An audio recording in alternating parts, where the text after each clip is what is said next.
So Reggie did an X Space a few days ago talking about VERI SmartMetal. Of course I missed it, so I recorded it, and I'm going to play it for you now. It's a good one. Enjoy. And the silver rounds are commemorative 1 ounce silver rounds. They look like coins with Veritasium logo stamped on it, and QR codes front and back. The QR codes allow you to scan the silver round, and it brings you to a smart contract. You scan the secret in, it brings you a smart contract. It creates a smart private key for you, and now that silver round has a presence on the blockchain. Okay, it's an Ethereum-based layer 2 blockchain. Now you have the physical silver, and that physical silver also has a presence on Ethereum, and it recognizes that particular silver coin, or I'm sorry, round number 4 of 6,566. Okay, those are the last 4 digits of my first US patent. That is cool. Half of that money is destined to go to legal lawfare defense, but also research and development. If I can drop the legal defense to the point where I can get back to work. That research and development is to build embodiments of the multiple inventions that I've created over the last now 11 years. Number 7, congratulations, Reggie. Congratulations on that. Well, thank you. Thank you. That 7 is my 7th patent that was granted Tuesday. That's 3 in the US and 4 in Japan. And I expect more, which will give me a dramatically larger geographic footprint. There's a big difference in geographic footprints and economic footprints. Economically, I'm very happy with what I have. We have the number 1 economy and the number 3 economy, depending on how you count the economies. And now that the US is becoming crypto friendly, there's a lot to be had there. But with that being said, these embodiments that I am creating, along with the team, I'll go give you examples of what they are. So here we have the silver rounds with the NFTs on the smart chain, on the blockchain. We are working on taking open source AI models and embedding these models directly into cell phones, smartphones. So right now, if you were to use OpenAI's ChatGPT, you type in who is, pick somebody who's not controversial, right? Okay, who is Reggie's son?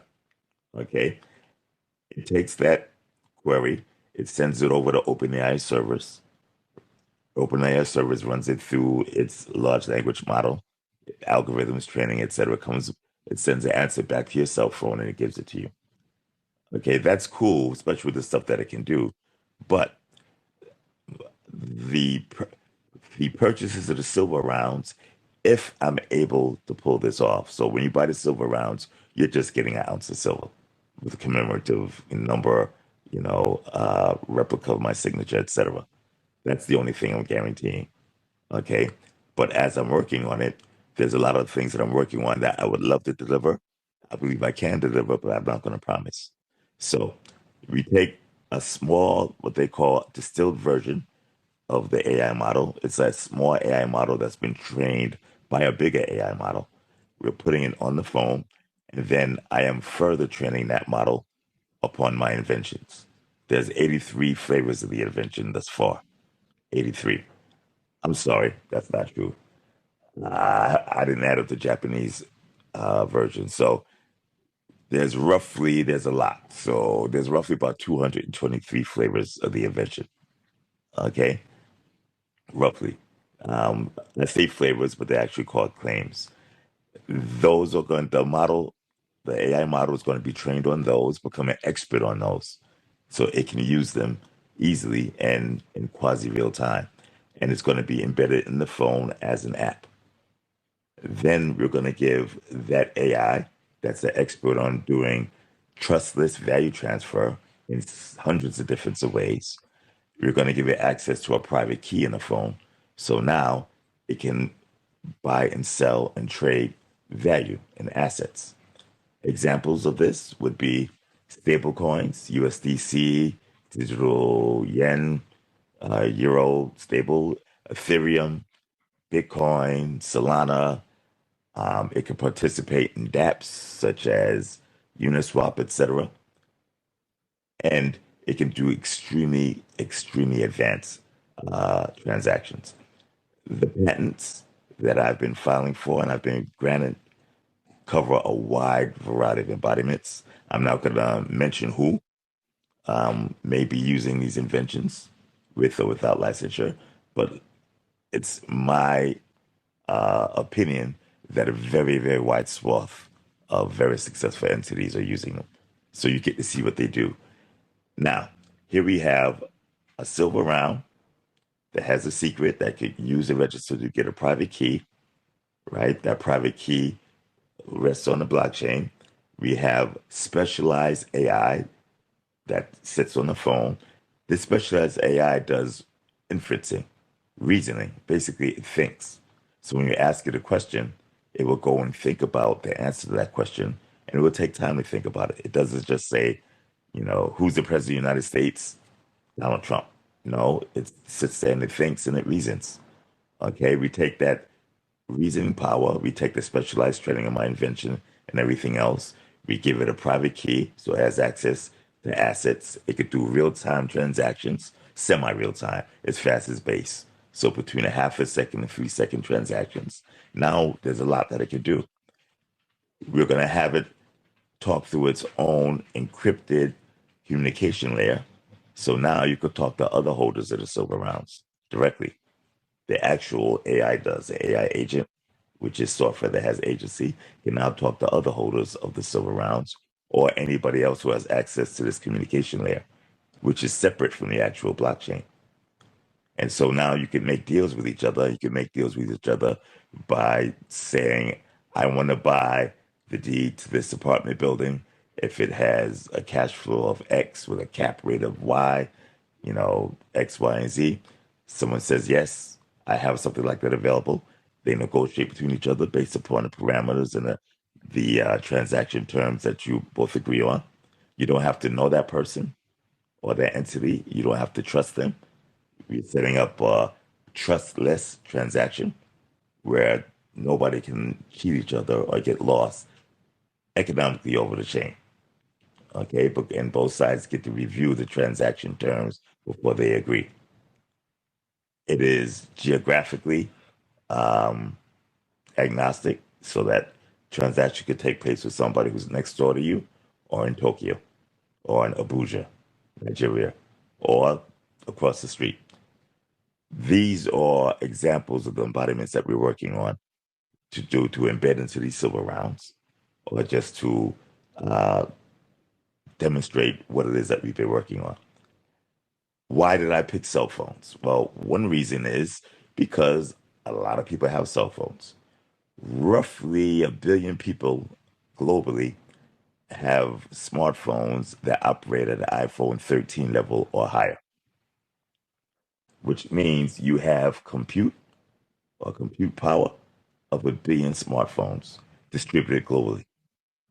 That is more compute power than Google musters, or than XAI, or IBM, or Microsoft, fully distributed. Well, now, what else can you do with something like this? Well, you could do swarm computing. Consider each cell phone and the agent its own compute cloud. They can band together and they can solve big problems, because now you have knowledgeable people. Everybody's an expert at something. It's called domain expertise. I'll pick something that would be obvious. A pediatric oncologist. I have a grandniece who passed away summer before last from neuroblastoma, a very specific cancer that attacks children and kills them. You are a pediatric oncologist. You're knowledgeable in neuroblastoma. Not a lot of people are. But globally, with almost 8 billion people, you can band together with other pediatric oncologists. They don't have to speak the language you do. You have reasoning real-time inference AI built into your phone if it's one of the phones that we customize, or you can do it yourself if you know what you're doing. Okay, and it's designed to communicate with others. So instead of having one specialist in Maimonides in New York, you have 6,000 specialists globally, and they all participate and contribute their domain expertise to neuroblastoma with other biogeneticists and other scientists and engineers. And lo and behold, you're going to have a solution. They can buy, sell, and trade their expertise, or they could donate it. We come up with a solution. That solution has real value that could be bought, sold, or traded. And you have the ability to not just monetize it, but commoditize it. That is very, very valuable. And you can have people get paid for their domain expertise, not just pediatric oncologists, lawyers, scientists, software engineers, sports medicine doctors, boxing champions, chess players, elementary school teachers, firemen, you name it. If you're good at what you could do, you can monetize what you can do. If you feel you don't have that expertise, if you feel you don't have the education, and everybody has expertise from my perspective, okay? Everybody. If your heart is beating, it's beating for a reason. Okay, but let's suppose you don't recognize it, you don't want to give your expertise. You can still monetize the system. How? Remember, Reggie can't afford, you know, $500 billion to do a project star, what's it called? Star something, Starlight. I don't have it in my back pocket. Okay, I can't even build a $10 billion data center. But I do have my Samsung Galaxy S25 Ultra or iPhone 16 or you name it. So those in lower wealth, lower income areas who feel they do not have domain expertise can simply lease compute from their phone. And they can get paid from leasing a computer on their phone. And then the computer on that phone is combined with the compute from other phones and help to solve these problems with the AI that's embedded on every phone that is running Veritasium intellectual property. I think it's a fantastic, wonderful idea. And you could take phones as inexpensive as $200 and compete with $500 billion behemoths coming from the US. I've done a lot of talking. I would like somebody come up to speak. Michael, you're up. How did that rant that I gave on my soapbox, how does that sound? Reggie is phenomenal. I have a hard time keeping up with you. So, um, how much of this is going back to your original vision, from 2017, 19, say? A lot of this sounds very familiar to me. It's just a lot of times passed, unfortunately, because you were talking about this stuff, and you can correct me if I'm wrong, and please do, but a very long time ago. And AI is new, obviously, but you've had these ideas for a long time. Well, believe it or not, AI is not new. I told you I was doing neural nets in the 90s, the early to mid 90s, actually. Um, AI was popularized with large language models that were easy to give access to the layperson. So ChatGPT 3 or 3.5 um, is when AI really got its introduction to the mainstream. But if you think about it, Google's been using AI algorithms to sort its searches, Facebook for its ads, Google for its ads, etc. Um, and as for when I started thinking about these solutions and inventions, I was discussing this in 2013. I am pretty sure that I have videos up discussing something like this. I remember going to a realtors convention, the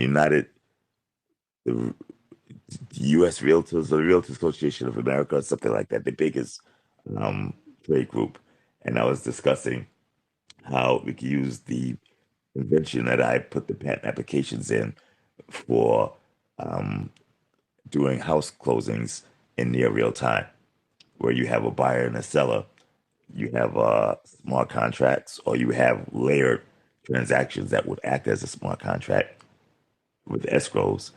And then you just have your mortgage assurance, you know, as one transaction term. You have your mortgage itself as another. You have your banking, your down payment. You have your escrow. You have your title insurance. You have, you know, your real estate agent if you use one, commissions. You sit down, you have a closing, and the time it takes to settle the Bitcoin transaction, which at the time was about maybe 5 minutes, 4 minutes. Imagine a 5 minute closing. That 5 minute closing now can happen in 3 seconds or less. That's a closing to purchase a property. Um, I gave another example also in 2014. Uh, 2014, yes, with Teslas. Teslas are basically large clients, you know, AI nodes that run on four wheels. And you can use your Tesla to navigate through traffic. And your Tesla sends out bids to cars in front of it, you know, to allow for that car to allow the Tesla driver to move ahead. So you have a well-heeled Tesla driver with liquidity and capital, and you have other drivers ahead of it. And it doesn't have to be a Tesla. I just picked Tesla. You have other drivers ahead of it. All they need is a cell phone or internet connection. It has a wallet in it. And they say, it's worth it to me to let this guy pass me for $1.50 or in heavy traffic for $10 each or 20 or $50. So you could have, you know, a well-heeled person pull straight ahead in traffic with no problem and just buy his way through. That was an example that I gave using the patented embodiments in 2014. You know, the VERI DAO, they've done a lot of fantastic things at a very, very deep level. There's a lot to do. Um, if I'm able to pull off the swarm computing concept, and that's what it's called, swarm computing. Think of a bunch of bees in a beehive or a bunch of ants. You know, one ant gets stepped on, nobody even notices. You know, 40,000 ants are forced to reckon with, and the most powerful animals in, you know, the land. So if I pull this off, I actually would plan to change the way computing is done, the way value transaction is done. And I don't mean by $30 billion mammoth computing centers either, right? Decentralization, all the power sits in your hand, in your wallet, less of it sits in corporate coffers and data centers.